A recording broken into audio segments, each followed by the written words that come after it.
Sirius Mystery. Earth visited by intelligent beings from a planet in the system of the star of Sirius by Robert K.G. Temple is the best Ancient Aliens book that I have ever seen. You can trust the meaning of the words that's being said. There's no redrawing or manipulation of the artifacts or text that I see. There's a few things that I disagree with, but it's well written. It's linguistically backed, as opposed to Sitchin and even Donikin. I would generally agree with what pretty much everything they have to say about what the words actually mean or can mean.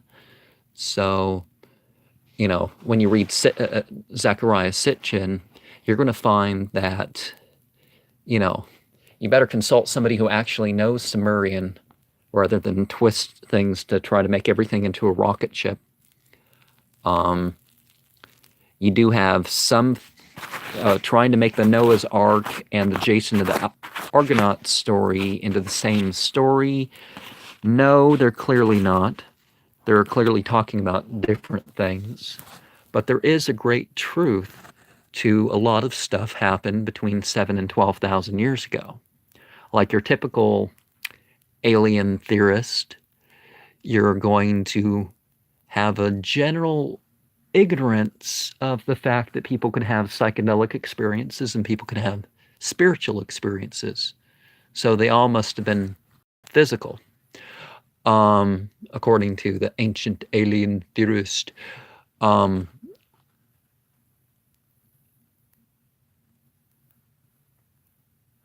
He does point out the fact that the Egyptians and the Babylonians and people like that were probably experiencing the same thing.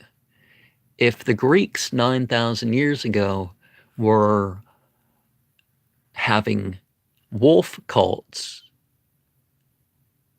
it could be the same exact thing of when the ancient Egyptians were having their dog cults,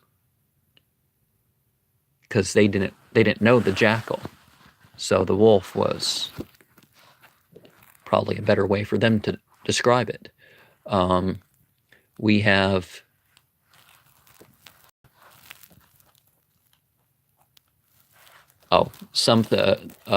there's an illustration here that, see, it's a little bit overreaching because the dots would be exactly on the latitude line.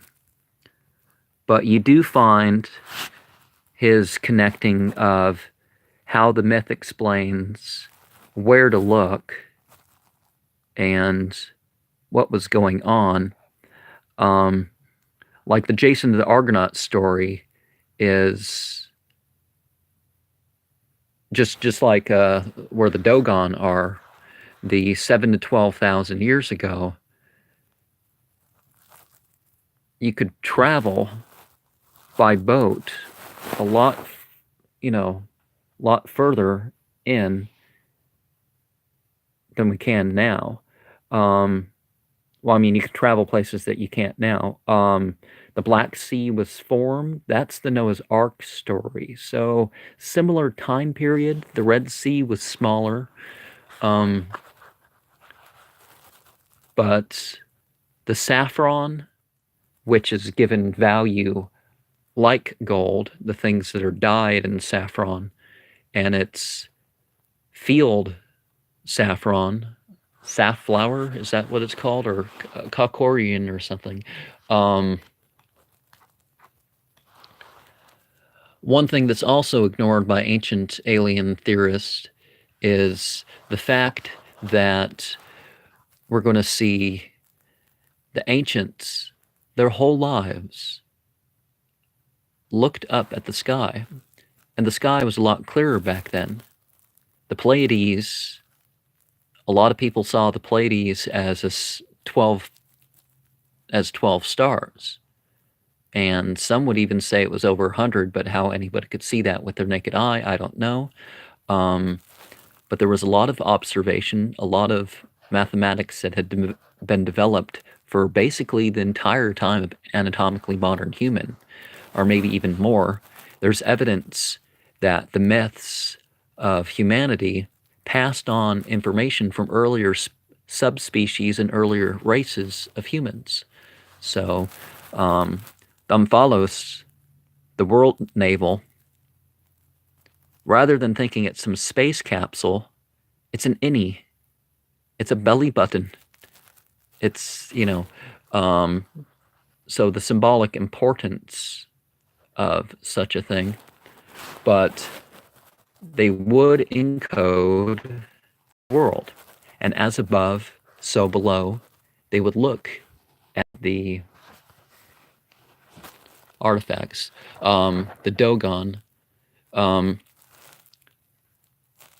Yeah, there's some interesting stuff in ancient myths. The Dogon in particular, the inheritors of the Atlantean culture, if I have pointed out before, Atlantis, the eye, Plato gives dimensions of something called the Eye of the Sahara, which is in Mauritania there. Well, some people, Algiers, Morocco, there's some border disputes, and whenever I make a meme on my meme online about a book about a paper that I wrote that I intended to share on this channel, there was a lot of, ooh, whoa, no, that area over there is part of this, and that's not what I'm talking about. But anyways, the Berber called their people, called their mythical founder Atlantis or something like that, and we find that genetically there's a link from here, back when the Sahara was not so big and nice and lush and green, clear over to there.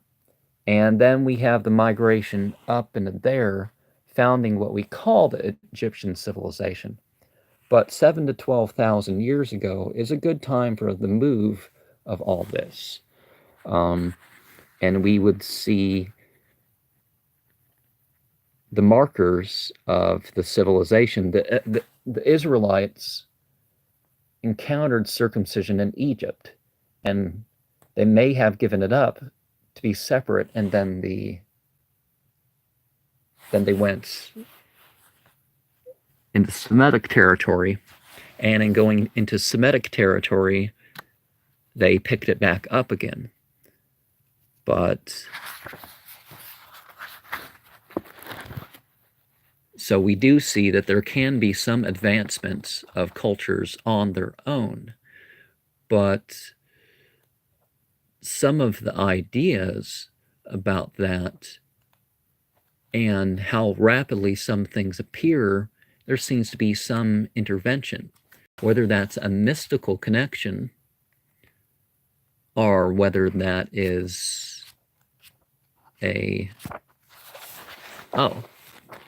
and because the sun sign right now is Scorpio, I'd like to put out a new theory. See, because Scorpio is seen as a fish, it's seen as an eagle, a scorpion, a snake, or some combination of all three. Well, wait, no, that's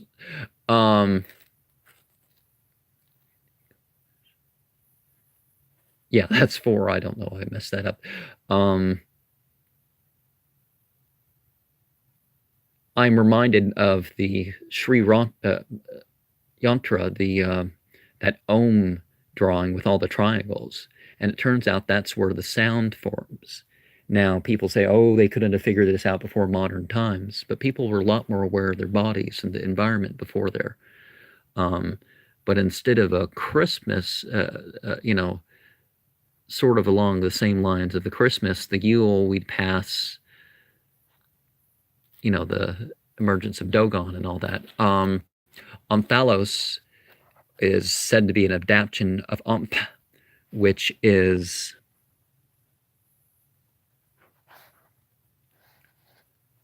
kind of like the sacred Yahweh or Yah-heh and other such terms that supposedly we're not supposed to say, although that idea was adapted later. The idea was that the sacred use of the names and the sounds and the symbols and stuff, it stayed sacred. We're not supposed to use it in profanity. That doesn't mean that we don't use it. We're just very careful with our use that it remains sacred. There is some stuff you can figure out visually in terms of music, some stuff you can't. But there was a degradation of some of these traditions, and that's why things aren't so exact. The Neoplatonic is one of the factors of the rise of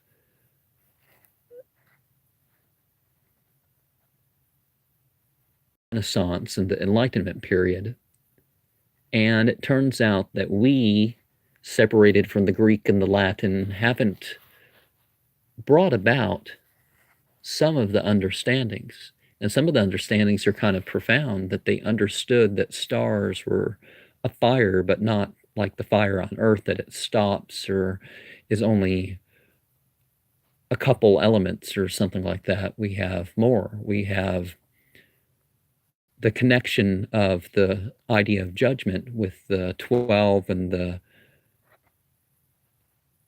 30 of Jupiter and Saturn.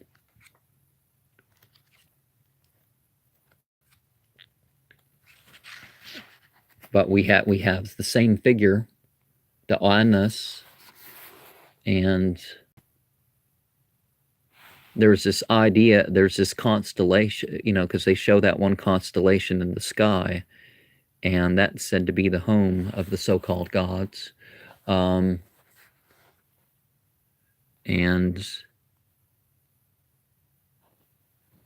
they encountered some amphibious creatures,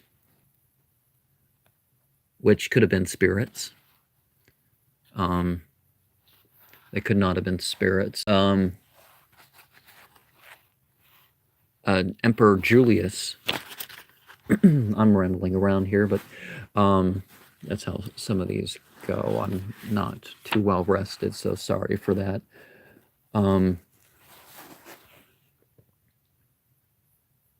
He looked at these different cultures, or they knew enough about Egypt and Greece and such, that they, why are the Hebrews so self-righteous and so assertive about their own greatness when they don't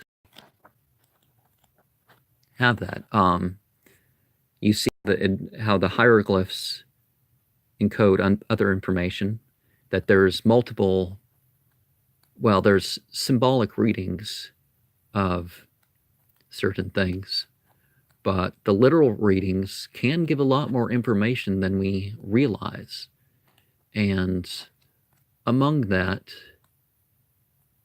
who knows what scientific information we're going to find among what the ancients have.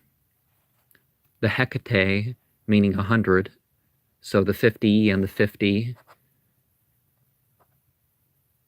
and the between 49 and 50 of the cycle of the Sirius being connected. In Surah 53 of Al-Quran, we have the mention of how God is the provider of Sirius, because the ancient Egyptians, or at least some of them, believed that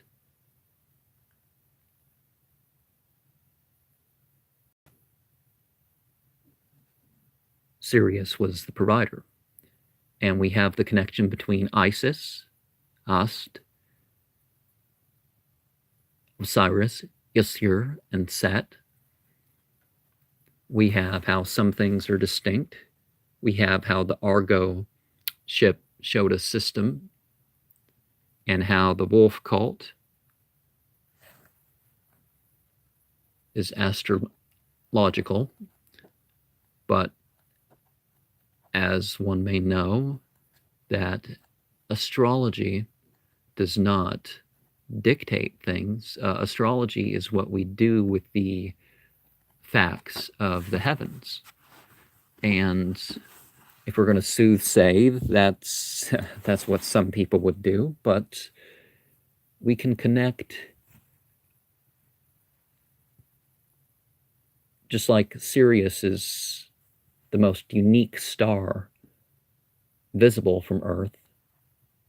And that's why I would say all this mythology is connected to that, because the ancients realized it to a degree that we are only now picking up, or now surpassing, whatever the deal is. But that's what we should do. Mythology is a relationship with life to the facts, making use of the facts. Mythology is like a theory. And I invite you to look into the old sources and realize that the ancients were not as ignorant as we thought. But could something have happened between 7,000 and 12,000 years ago to jumpstart civilization? Perhaps. We do find that mystical experiences that are generally ignored by groups like this because they're more attached to established religions or continuing religions, they definitely changed the societies that they were in. But I have not summarized this as best as I could, but that is my attempt. Comment or question on any of these as you will.